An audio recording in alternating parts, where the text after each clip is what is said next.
Hello and welcome to the virtual show. My name is Paul Davis. And I'm Joel Longburn. Good to see you. I normally say your name. You do. So I managed to say it myself. Yeah, you have to say it yourself. Thank you for joining us. In our new studio. Yes. Yeah. Put in the comments if you like our studio. Yeah, this is... Hopefully you do. This is the, We'll this is the hard on new this. set. We love the new set. We do. I think that's absolutely brilliant. Let's hope everybody else does. Yeah, no, indeed. Yeah. And it's real. It's not a green screen. Yeah, no, it's there. We've got some fancy lights on the go and We do. everything. So, yeah, it's finally here, the winter show of 2020. Very much looking forward to giving all these wonderful talks. And it's going to be a crazy seminars. week. What, over a week? It's over a week. To the 5th of December. Yeah. So starting from today, we're doing 9 days straight of photographic enjoyment. Yeah, definitely. For all you viewers to enjoy. And we're very much looking forward to giving it. And big thank you for everyone that's going to be helping out with us as well. So 100%. We've had all the manufacturers sort of roped round us to really make sure that we can deliver on the show. Definitely. And all of the wonderful speakers that are coming up this week as well, you know, giving their time to come in. And there goes my voice already. That's a good start. Paul will not be able to speak by next Saturday. Yeah. No coughing allowed. Yeah, that's no. So along with a great lineup of speakers, we have a lineup of great Black Friday deals. Some of them aren't on the website, so you'll have to give us a call on. We should have put this on the bottom.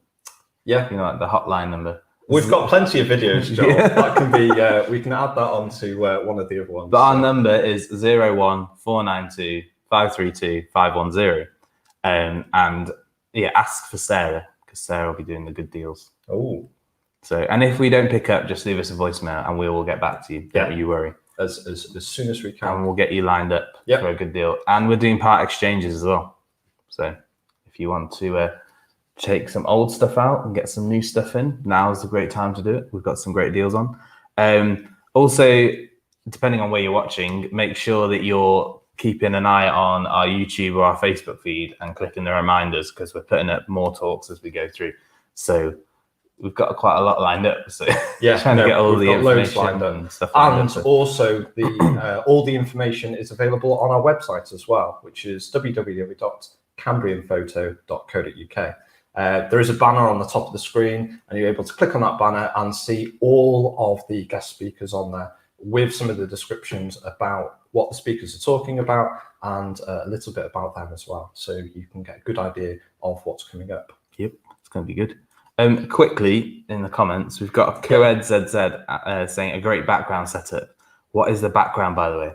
Well, if you'd like to be let into a secret, it is wallpaper from a high street or maybe an independent. I can't remember where our maintenance guy got it from. Yeah. But yeah, it's looking sweet. And then we've got some. This was just a plain white wall a few days ago with a massive hole in it. And it got plasterboarded up and wallpapered over, and then a few magic lights from Paul, and it looks like that. Yeah, I just pull magic lights out of there, don't I? So, good morning, Anne. Good to see you. Nice to see some of your comments coming through. Please let us know if you're watching live. It's always nice to see your comments coming through. And also, we'll be taking questions today as well. Every day. And every day. Not just today. But rationing just for today. Yeah. But specifically today, you know, as you know, we'll get on with the show a little bit now. Yeah. Oh, and equally, yeah, we've got a poll later on. Photography Out Loud. We have. We'll be on at 4:30 as always. Yeah. We've got a special guests. Yeah. So that'll be good. Yeah. No, very looking forward to that. So no, that's brilliant. So today's not even it's not today's this session because we've got multiple on today. This session of the live. We've got Raj from Canon coming in that's going to give a talk about the EOS R system. And we're going to be taking questions on any of your Canon related questions as well. So you can drop them into the comments. So anything that you need to know about the EOS R system, whether it be some of the new lenses or... Because they're bringing out quite a few. Yep, they've got some new lenses. R5 and R6. So. Yeah, but you've also got the R and the RP on amazing sort of Black Friday deals as well. 100%. So which we'll sort of mention at the end of the end of the video Session. We'll sort that out later. I think it's a good time to invite Raj into the stream. So everyone give a round of applause. Everyone give everybody put a round of applause in the comments. Yeah. Just the clapping put hand the emoji. hands. Yeah, put the hands. Everyone, welcome Raj from Canon. Hello. How Hello. are you? You okay? Hello. Yeah, good, thank you. How are you? Yeah, good. Thanks. Welcome back to the crazy. Yeah. We've had you on before. And you came back a second time. I was forced into it. Oh, I see. We're sorry. Oh dear. Oh no, it's absolutely amazing to have you back. Thanks for having me. We did a little bit of a Q&A as soon as the R5 and R6 were released last time. Yep. So we did a quick conversation about it. But you're going to go into a little bit more detail today and give us a bit of a run through on the EOS system or the EOS R system. Yeah. Yeah, exactly. So I'm going to go through a little bit more about the system as a whole, the lenses available, the adapters, and the sort of fundamental technologies that are in the R system that make it so good, and my own experience of the system. So why I will not shoot on a digital SLR ever again, basically. Oh, that's quite a statement. Yeah, pretty much. I mean, That's got to be a T-shirt. Yeah. I actually sold on DSLR. I sold my my 5D4 in April, and I haven't looked back. I haven't bought a camera either, so I don't actually currently own my own R system. But Are you my even a photographer? I'm currently sharing my girlfriend's camera, which is an EOS R, until I can afford to buy an R5. I think.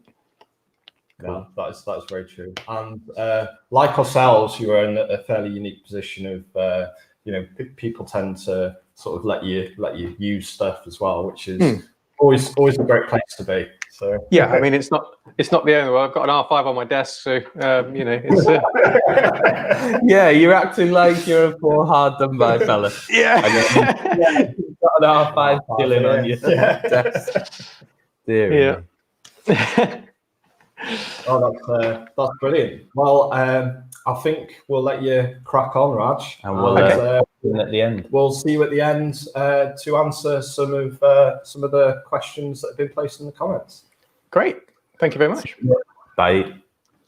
See you later. Okay, hello everybody. I sort of thought I'd do this talk going through my own experience of how I made my way over from a digital SLR to the R system and why.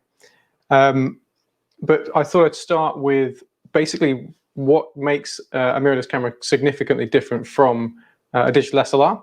So, for example, on the 5D Mark IV, its mirrorless equivalent, if you like, is the original EOS R. And like for like, they're very similar cameras.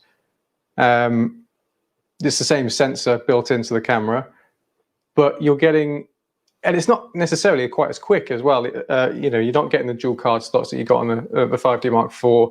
In some ways, you're not getting quite the same camera that you would with a 5D Mark IV. But as a portrait photographer, and primarily I'm a portrait photographer, it sort of all boils down to the focusing system and how much more accurate and how much better it is. So the EOS R system was entirely created around the new lens mount. Canon sort of engineers were given all the time and money they wanted to figure out what the optimum image quality they can get out of a camera would be and what the lens mount would look like for that image quality. So the entire system was built around that lens mount and was never really thought about making a system that was small and light or anything like that. That wasn't the criteria. It was all about image quality. And what they came out with was the R mount. The R mount is sort of similar diameter to what you got on the digital SLRs, but it's much shorter back flange distance to the sensor. And obviously that there's no mirror involved, so it's a lot sort of inherently more compact lengthways. And it has more communication. So there's more communication between the lens and the body, which means the camera can sort of figure out what's going on quicker, it can focus faster. There's a lot of sort of technological advancement there. And it sort of sets Canon up for the next 20, 30 years of imaging really nicely, because they've now got a platform that they can build on, both for stills as well as video. So we've just seen the first cinema video camera with the R mount come out with the C70.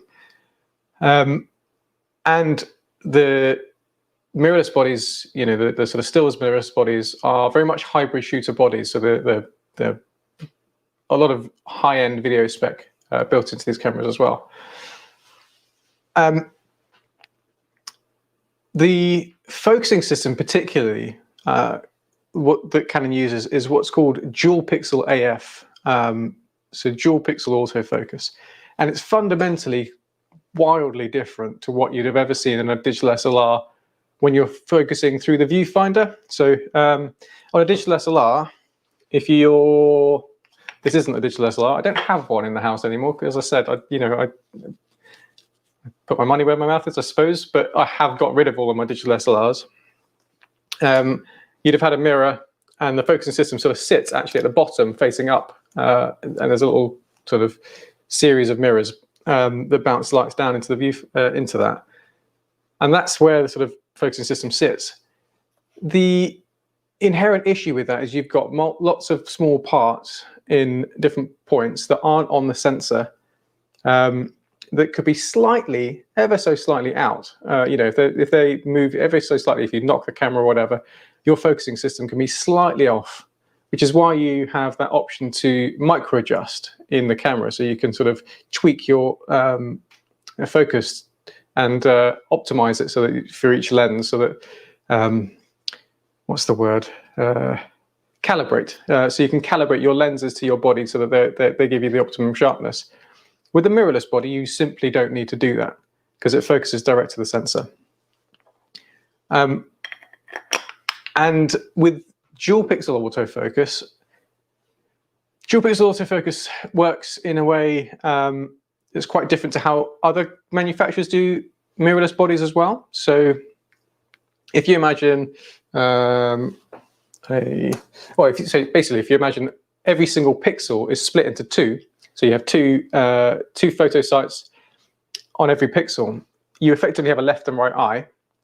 And because you have a left and right eye, you can measure distances. So every single pixel is able to measure that distance and sort of and be used as a focus point.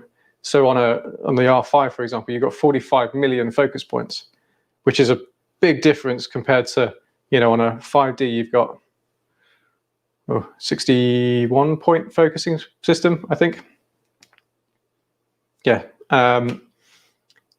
And obviously you're not going to use 45 million focus points. We sort of group them together, but it means you can focus across any part of the sensor.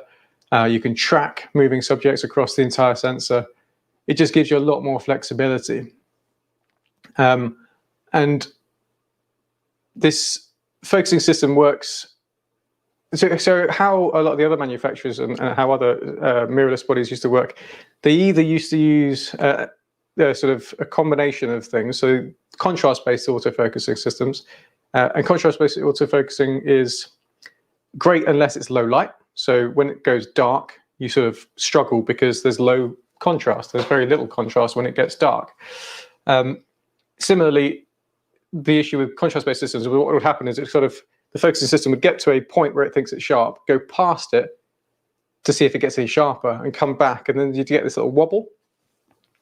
So certainly, sort of earlier, earlier Canon digital SLRs and earlier sort of video cameras that would have autofocus during video, you'd get this slight wobble going on, which would be quite frustrating. And you wouldn't necessarily notice it on the camera, but you would notice it when you watched it back on screen. With this system, you don't get that. So once it hits the focus, it stops and it's bang on. But what a lot of the other manufacturers do now is they use a contrast-based system as a hybrid with a phase detection system. So a phase detection system is what you're used to in a digital SLR. That's what, through the viewfinder system, works by using a phase detection system. And phase is much faster. And what they do is they sort of replace pixels with a phase detection point, and then they sort of have to replace the information that would be there as a pixel. So you're sort of using, across the sensor, you're having to replace parts of the sensor with phase detection focusing points, and then make up the information that was there. And they use that with contrast-based systems. With ours, we get the sort of a hybrid effectively, because every pixel is a focusing point, and you don't lose out on having to sort of replace any of those pixels. It works really, really well. And certainly on the R5 and the R6, it's using something called deep learning algorithms, so that as you focus and you track a subject, the longer you track that particular subject, the focusing system actually gets better and better at tracking it. So if you're tracking a bird in flight, for example, on the R5, the longer it tracks that individual bird, the better it will get at doing it. So it improves as it goes along, because it's being able to differentiate more of what you're trying to track compared to the background, the leaves and the trees and things, because it has banks of images it can use as references to figure out that it's a bird that you're looking at, and it can track that face and then pick out the eye. And it's able to track far more accurately, and sort of have, opens up a world of computational focusing that just makes life so much easier for you as a photographer, but also gives you much sharper images and a much higher hit rate as well. So not only will it achieve focus, but all 20 frames a second will be in focus. So you're getting much more choice of images when you get back. And that's the sort of fundamental reason for me that, I can go into, and I will go into many other reasons why the mirrorless bodies are better. But the sort of the core thing for me is image quality, and I want sharp images. If I'm not getting a sharp images, what's the point? It's all a bit sort of worthless. With these, I know I'm getting a sharp image. As soon as it says it's in focus, it is absolutely in focus. And with portrait photography, particularly with really shallow depth of field, you've got, if I'm shooting with an A5 1.2 at 1.2, I rarely do this, but your depth of field is just the eyeball. It can sometimes just be the eyelashes.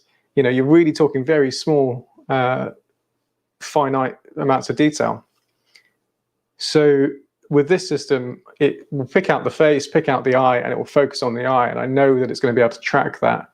And I can have complete confidence that I can take a few shots and not have to worry about taking reels of shots just in case that one's out of focus slightly.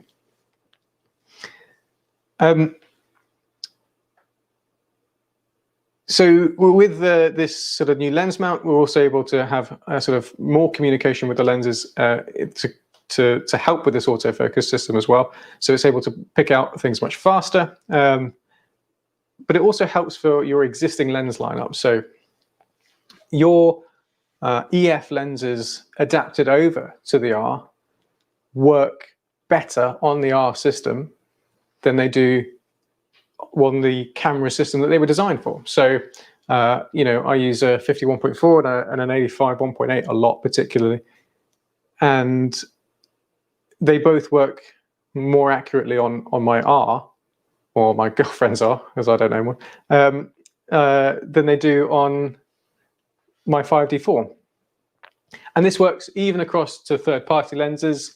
If you're using third-party lenses, other company lenses that are perhaps reputably slightly less, they're not necessarily going to be as accurate as using a Canon lens on a Canon camera.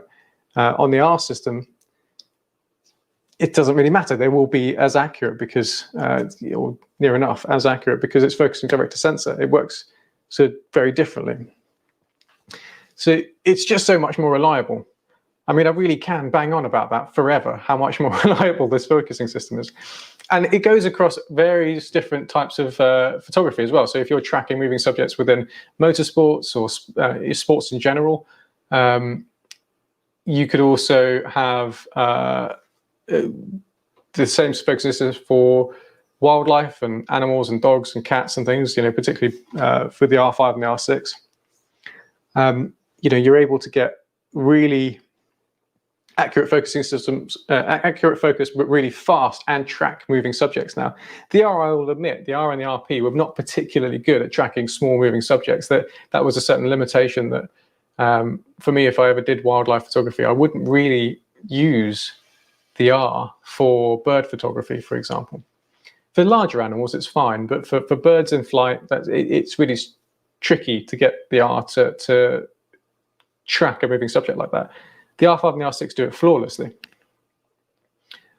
I will come to some of the questions that are coming up in the comments a little bit later. The other reason I particularly like the R on the whole is it's generally better about value for money. Which I will come back to that.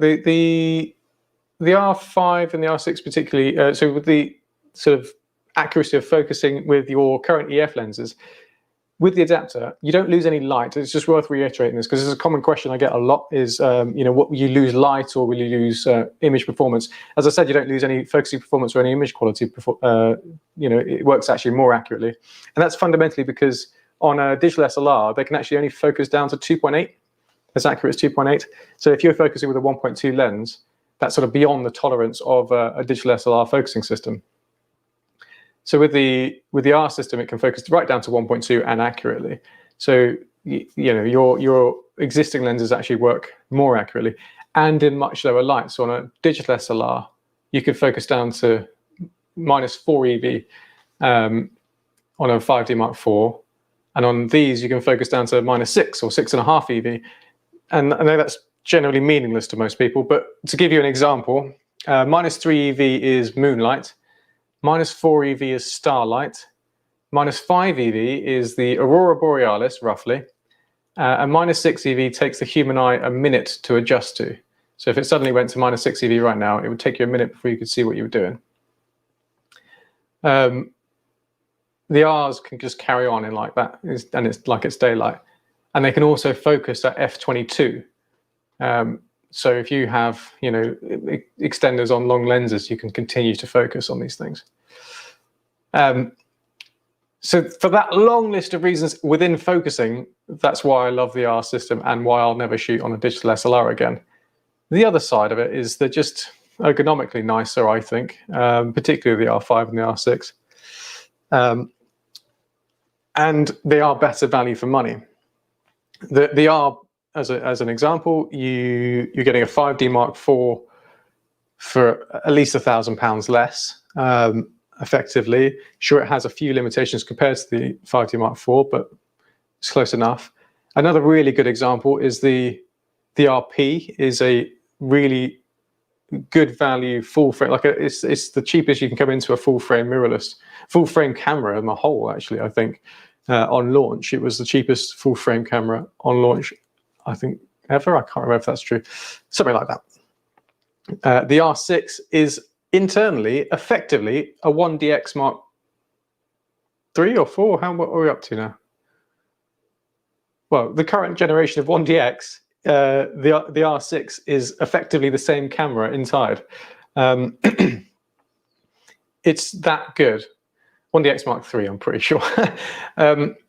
Yeah, so it's the same sensor from the 1DX. It's you're getting the deep learning algorithms, but more for animals and birds and sort of that sort of stuff as well, which the 1DX doesn't currently have. You're getting the same sort of speed performance, and it's smaller and it's lighter and it's less than half the price of the 1DX. So for me, it's sort of a no-brainer. It makes a lot of sense for so many people, including press and the press and the sports photographers, that the 1DX was designed for and has always been a mainstay for. This actually, I think, outperforms it in many ways and means you're not going to have back problems later in life because you're carrying around massive cameras all day. It is that much smaller and lighter. with the adapters, you've got 3 adapter options for the R system if you're using your EF lenses over to the R. So the new lenses, unfortunately, I have no RF lenses on my desk at the moment. I usually have a stock of them, but they've all gone back. They have 2 or 3 rings. So if it's a zoom lens, they generally have 3 rings on them. You have the focusing ring, the zoom ring, and then an extra ring, which is a sort of a dial, if you like, for changing the sort of exposure related things or anything you like. So you can actually change your aperture on the lens, which is quite nice.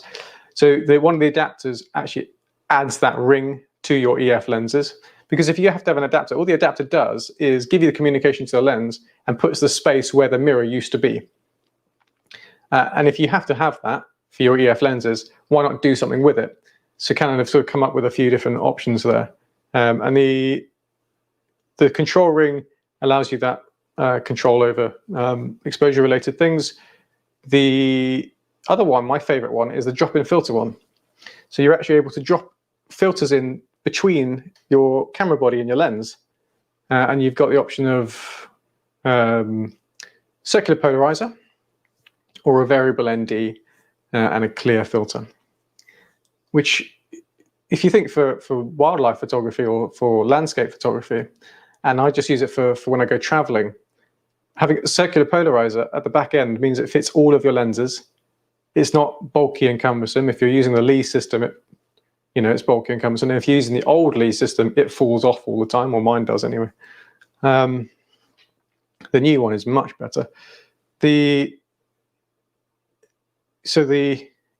got that flexibility there. I really, really love that. And for filmmakers, having circular polarizer at that end or the variable ND is just invaluable. It's brilliant.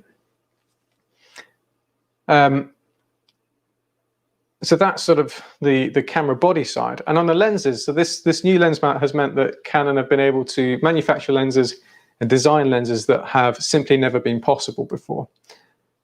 And yes, that does mean some of them are quite expensive, like the 2870 f2.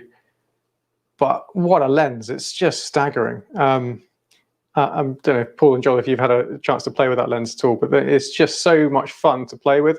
It's like having multiple prime lenses in one. It's big and chunky, but it sort of weirdly isn't as heavy as it looks. And once you start using it, you get used to it quite quickly. I shot an entire wedding just on the 2870 f2 quite happily. I actually didn't bother with my 5D4 that day at all. I only carried 2 cameras. And I just carried the R and the 2870 f2. And it was staggering. It was absolutely brilliant. And there's loads of sort of other lenses that they keep teasing will come that have never been possible before.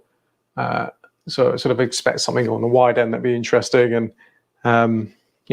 there's so much more image quality possible out of this lens mount. And it's really evident when you see like-for-like lenses, like the 24-105 f4, a real common lens for travel and sort of day-to-day stuff. The EF versions, they replace it with a Mark II, but even the Mark II doesn't hold a candle to the RF version. The RF version is just so much sharper and quicker focusing. It's a much better lens. And likewise for the 24-70, the 2.8, it's the same size, but it has image stabilization in the RF version, and image quality is just that much better. So like for like, you're getting more image quality, or sort of better image quality, out of the RF system for a similar equivalent. Which, again, for me is all the more reason that digital SLRs are a fundamentally dated technology that's gone as far as it can go, I think. As far as from a Canon perspective, they will continue to do it for quite a while, because the capabilities are still there in terms of, image quality is still very good, and it always has been, but you can go further with the R system over the next 20 years. With the EF versions, sort of the digital SLRs, you can still put in more video spec, you can still put in better image quality in terms of resolution, you can still put in better focusing systems, better tracking focusing systems. But I think going forward, the R system just has it better. I did also sort of put together some sample images just to give you a little idea of, well, I mean, just some stuff I've shot with these cameras. So, oh God. So these are just with the RP. Hang on, I just need to check that you can actually see what I'm doing here. You can. That's the shot with the RP and 100mm macro lens, as was that. And the level of detail is just absolutely brilliant. So this is my only. I've only got one sample image from the R5 because I've only really been able to have it for a shooting sample for a very short space of time. And that's something I shot with it. And my experience with the R5 compared to the R5, the RP, is that sensor is just staggering. Not just the image stabilization system, that's very clever and it works incredibly well. And that's something that Canon have never done with digital SLRs, is put in-body image stabilization systems in. And it works incredibly well. You can get away with so much with the R5 and 6 now. But the amount of dynamic range and the amount of play you have in these files is just ridiculous. You can shoot an image like this, which was really high dynamic range because, you know, it was quite bright in the clouds, it's quite dark in the grasses at the bottom. It's a really tricky image to shoot. And it just, with the R5, you've got so much information there that you can get away with all of it. This was shot on the R. It wasn't a particularly tricky shot for the camera to focus on, but there's a lot of sort of detail in shadows, and that's quite difficult for a camera to render nicely. And it has done really well. This was shot up in Scotland with a bird of prey there. I can't remember the bird's name, but it just looked angry the entire time. Never seen such an angry looking bird. It started snowing as well. So this is on the R as well. And one thing I like particularly about the R5 is the colors coming out of it are beautiful. And certainly with the R as well, I was very happy with the R with the 5D Mark IV, and it's the same sensor and a slightly different processor, but the images are very similar. So these are shot on the R as well. And I don't know if this is high enough resolution to do it. No. I should have done some 100% crops, but I forgot. Sorry. These are all shot on the R. So, you know, when I say I wouldn't necessarily do wildlife, I absolutely would do wildlife, but not small birds in flight. Small birds in flight is where the R sort of finds it difficult. The R5 and the R6 work with birds in flight so well. It's absolutely superb. And this is used to studio stuff using the R. That's actually just in the living room.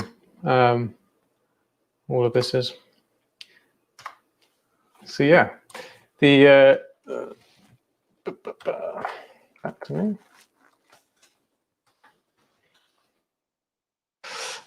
So the R system on the whole, for me, is particularly about image quality, but also the workflow of it as well. So all of these cameras have Wi-Fi and Bluetooth, and you're able to connect up the camera to your phone, so you can sort of transfer images over quickly. And I know a lot of cameras can do that, but it's just having all of that integrated into one makes life so much easier. So particularly if I'm teaching a workshop, I can be shooting, have the R in my hand, I can shoot away and it can be appearing on a screen next to me, much larger, so that everyone can see what I'm sort of demonstrating.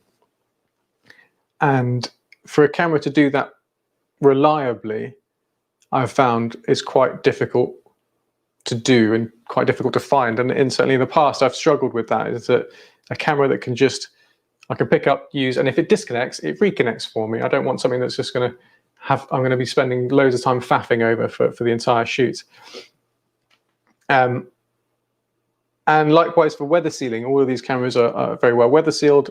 Something I and a lot of people sort of consider a fundamental issue with mirrorless cameras compared to digital SLRs. Digital SLRs are perceived to be tougher and stronger and more well built. But the R system was designed to be much tougher than a lot of people realize. Even so, the lens mount screws. I'm actually talking about screws. Wow. But the screws going around the lens mount will go all the way through the body, right to the back, so that they can take the weight of longer lenses. It was all designed with that in mind. And they, so they're fully weather sealed. A lot of them, the R5 and the R are magnesium alloy bodies. They're really tough. Even the adapters are weather sealed. The entire system was built around being longer lasting and sort of a workhorse tool. Even the shutter mechanism on the R5 and the R6 has been redesigned completely so that it has better longevity over its lifetime. They're actually, you talk about shutter ratings when you talk about buying a used cameras. With these, they're rated to 300,000, whereas on digital SLRs, you're looking at 100,000 or 200,000. On these, they're double, at least. It makes a huge difference.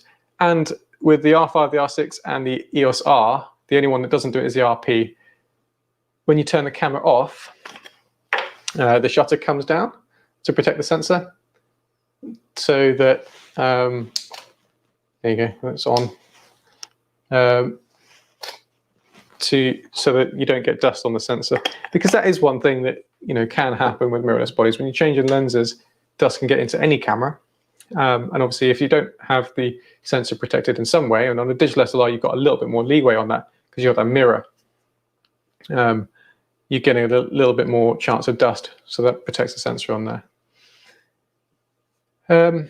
So in terms of comparisons to for the lens range on this as well, it's a growing and rapidly growing lens range. So at the moment, Joel and Paul just mentioned that Canon have new lenses coming out. We've got some really affordable lenses coming out, like the 51.8. I think it's coming in at around £200, which is really, really affordable lens. I'm really keen to get my hands on that. I think we're going to end up buying one at some point. The 85 1.8, the new 85 lens that's just come out. Again, I would really, really keen to get my hands on that. I think that's going to be a cracking lens. And then the sort of 800 and the 600 f11. So for wildlife photography at those sort of focal lengths, in the past you'd have been paying thousands of pounds for lenses of that focal length. This system has allowed lens designs that are more affordable and more compact, which has just never been able to be done before. So yeah, that's kind of everything. The other things you can get with these, you get a lot of video spec built into them, so that the R5 has 8K raw video. And so if you consider this for hybrid shooters, which is generally the trend for the industry at the moment, is going towards people that shoot both video and stills, particularly within sort of the commercial photography world. Having that capabilities built into a system that is as compact and light as this makes a huge difference to just your ability to take on any job with one camera. It makes life more affordable, and makes the industry more affordable in many ways, because you're not having to shell out £3,000 for a camera body, but then also £5,000, £6,000, £8,000 for a C300 type body, because you've got that capabilities in the R5, which is just in your bag anyway. So yeah, I think I'll look at some questions. Well, thanks for that, Raj. Good to hear sort of some of your comments. So don't know where Joel's gone. He's run away. He'll be back in a minute. All that I'm hoping, you'll just have to let me know if his mic's on. So if you start hearing some funny noises, that'll be Joel doing whatever he's doing right now. So no, that's brilliant. We'll just hang on a little bit just while Joel's coming back, just to touch up on some of the things that you mentioned. We've used the 2870 f2, we've had a nice play with it, and like you were saying, it's like just having a load of prime lenses in one. I mean, some of the comments that we've had coming back was like, "Oh, it's a very big lens." On the front of your camera, and it's a little bit heavy. But once again, like we do with any of the mirrorless systems, and especially with Canon as well, it's certainly being redefined, and what you've got to compare it to, especially if you're on a DSLR system, is that you would have 5 different lenses with you, to actually cover that range. So it makes it a really sort of nice lens to carry around with you. Here he is. So it's a lovely lens to have with you, which is wonderful. So absolutely, we'll just get Joel settled in. Sorry. Was your mic off? Yeah. Oh, that's good. We had no idea where you were. You could have been anywhere. Sorry. So we'll quickly have a look at the comments and get some of these answered for you. Oh, okay, I'll do that. I can't. No, you can't see. Get your binoculars out. We had a lot of good mornings from people. We also had Coed ZZ who said it'd be a good idea if camera manufacturers could design an internal storage like smartphones have, storing photos for a backup and downloading onto a computer. What are your thoughts?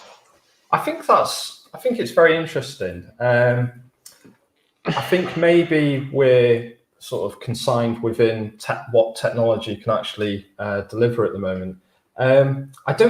Does Canon do like a JPEG backup? Is it or not? No, nothing like that. And there's multiple reasons for it. There's quite a lot actually. I mean, there's to some extent.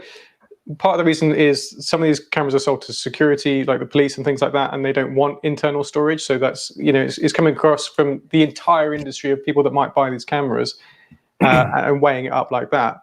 So for police forces, they don't want any internal storage because if a camera was taken off them, you can recover that media. That's quite dangerous, so they don't want that. And equally, when you buy a laptop and it has internal storage, 5 years down the line, that internal storage doesn't feel like a lot anymore. And with memory cards, you can. As we all know, memory cards have gotten bigger and bigger and bigger, despite them being physically the same size. So we've got a lot of options for, just expanding your storage, and also from a workflow point of view, for most certainly for myself, I always change out the card midway through any section of a wedding, for example, so that I know that should anything go wrong. Yeah, part of it is okay, isn't it? Yeah, absolutely. At least I've got the rest of that section of the wedding, or I just that's away already, and then it's not all the eggs in one basket type situation. Makes sense for sure. Yeah, and also memory can wear out over time. It can. Yeah, so absolutely. If you stuck internal memory in, and then it wasn't user changeable, then people would get annoyed that they couldn't change the issue. It's like a laptop, isn't it? A lot of people said it about the Apple computers and new Ultrabooks from various companies where you can't change what's inside. So when something fails, the device is kind of screwed, or it's going to cost you a fortune to get it changed.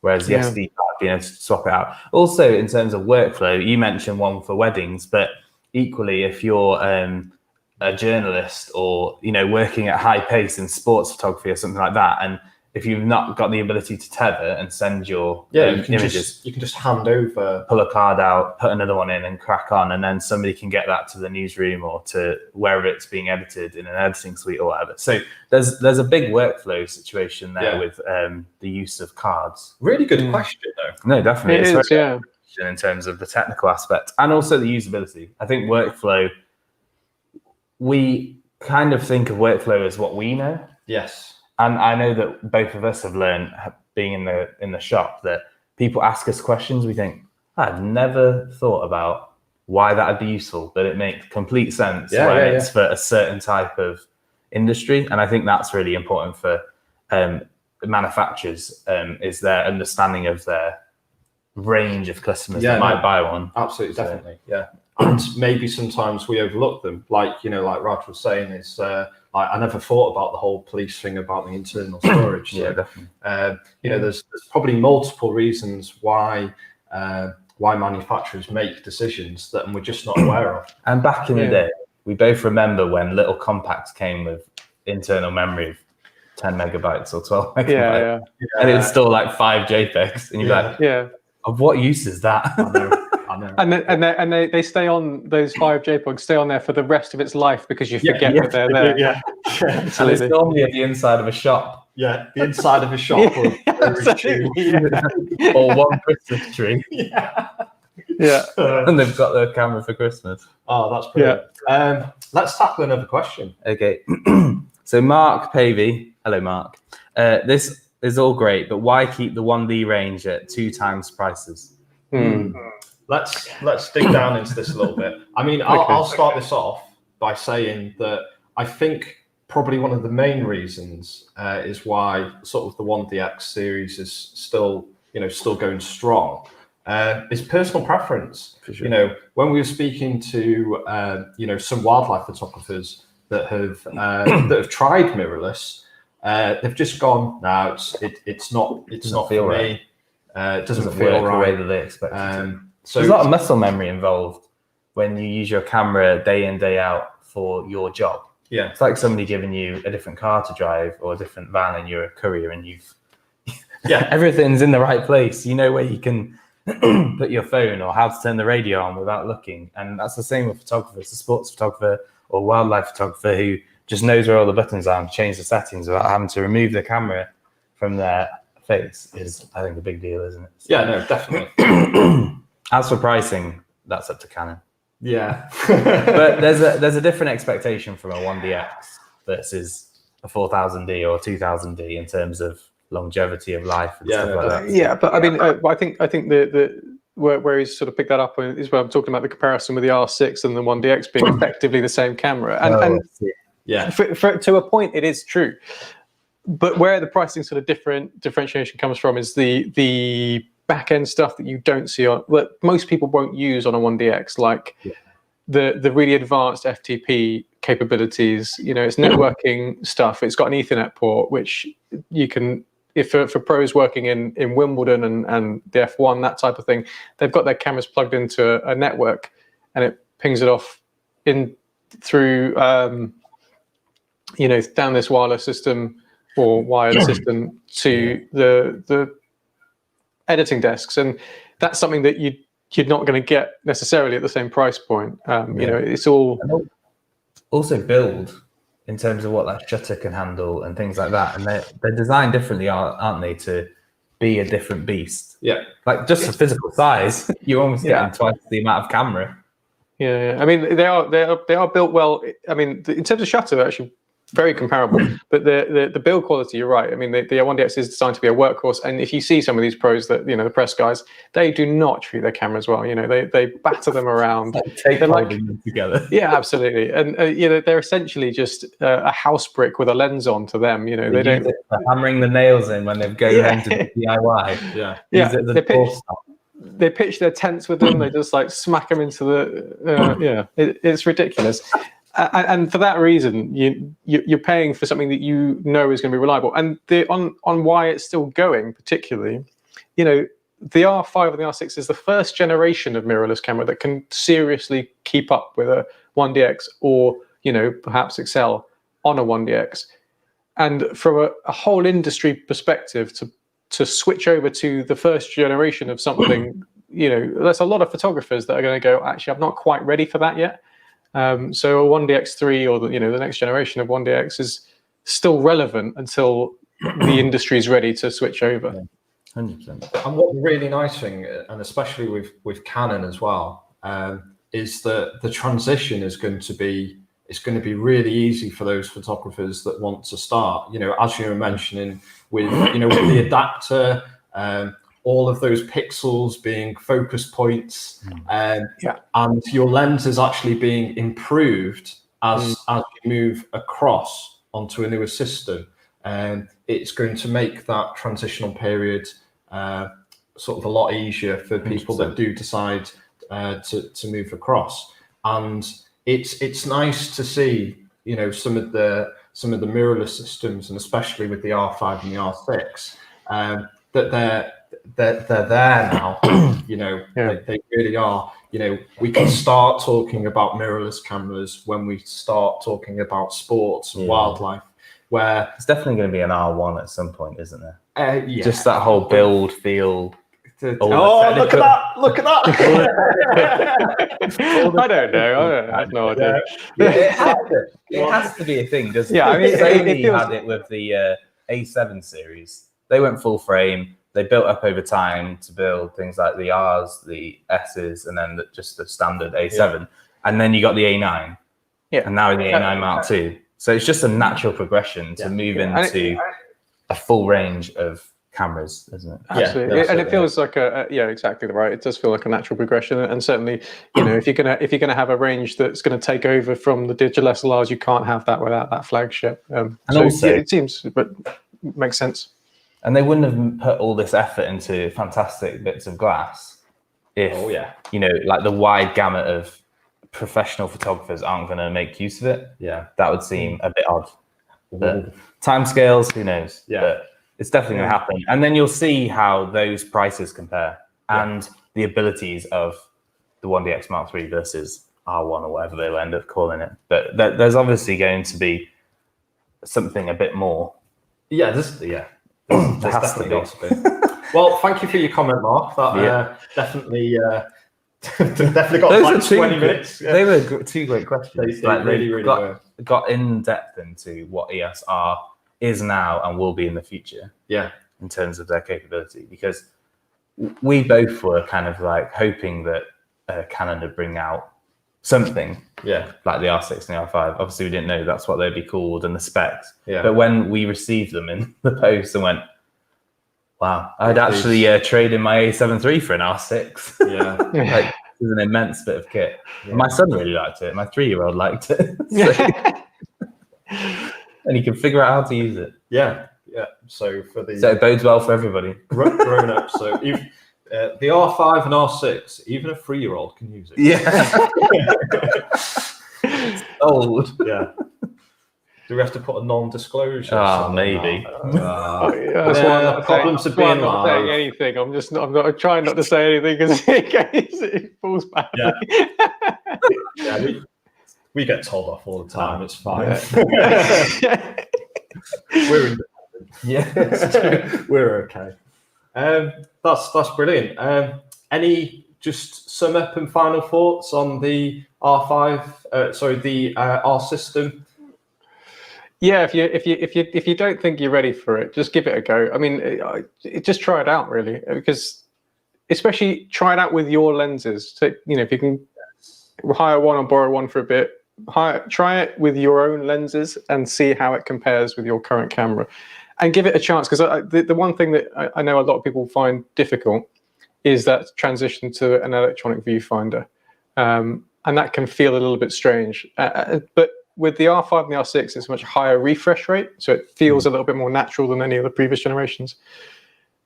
But to me, it's just totally worth it. It's worth that change. It's absolutely superb.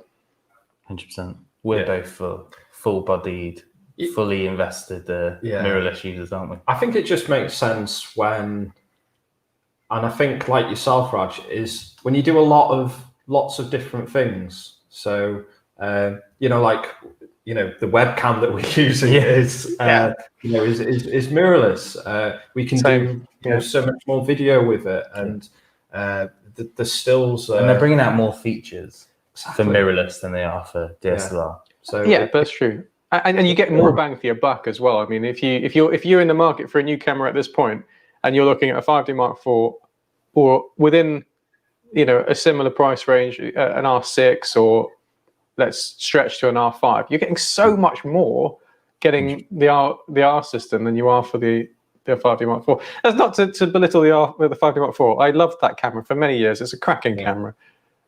But, the R5 is just stonkingly good. Times move on. Yeah. Yeah, it certainly does. It's going to be like the electric car revolution, isn't it? That's a whole nother rant. I mean, yes.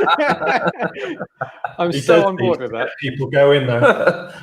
Dropping the old analogy. So. Gareth Morn says, Borodite also, good morning all. And the EVF is a revelation, definitely speeds up workflow. Yeah. I think that's another plus point, especially if you're learning as well. And being able to see the effect your shutter, aperture, ISO has. Yeah. Oh, for sure. And also as well, if you didn't want to go down the whole sort of, I want to learn photography, but I love taking pictures, is, you can just stick it on like program and then just use something like exposure compensation and just till you're happy with how the picture looks like. And even ignoring like what your shutter, aperture and ISO is doing. Exactly. So, and also even like the stabilization with in-body versus DSLR, and the being able to see what you're going to take a picture of makes a big difference. But equally, things like quieter shutters or silent shutters versus DSLR. For wedding photographers, it's amazing.